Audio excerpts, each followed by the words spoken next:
In my last video I mentioned a upcoming airsoft game known as Monster Ball 2, and in this video I shall explain what it is and what I will be doing. So Monster Ball 2 is being played at my favourite site known as Spartan Airsoft, and it's hosted by a company known as BioBritain. I will link their Facebook page in the description. So what we have in this Monster Ball airsoft game is essentially a fight for survival while zombie hordes plague the land of Bristol.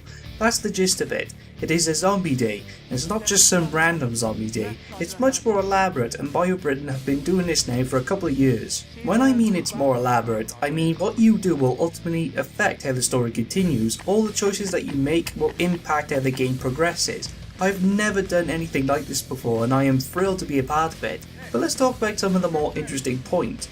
From what I'm guessing, there will be a few games spread throughout the day spanning times of an hour to 2 hours or more.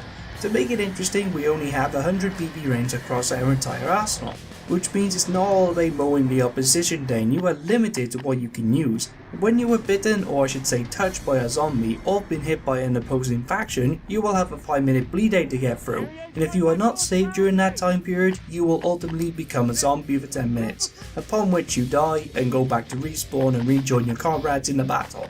Now let's give you an idea of what teams there are. You have the obvious survivors, which I will be a part of, just everyday people looking to survive and escape the zombie horde. I believe you also have the British Army, which pretty much makes sense. After all, the army is always there to try and combat and contain the horde, and of course they no doubt fail. There is another team also called the Biomax or Biomechs. I don't know what their role is, but I'm pretty sure they're not there by coincidence. And of course you have the zombie horde, ready to feast on your flesh as soon as they get their undead hands on you. Now that you have an idea of what's going to be happening, I think I shall address what exactly I'm going to be using. After all, it's not all about looking like a mutant ninja turtle with chest rigs and molly belts. It's all about dressing like a survivor and using what the survivor is likely to find in the event of an apocalypse.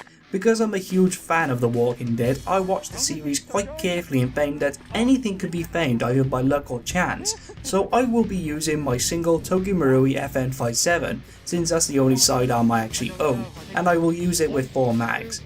As far as how I will look for the day, you'll just have to wait and see.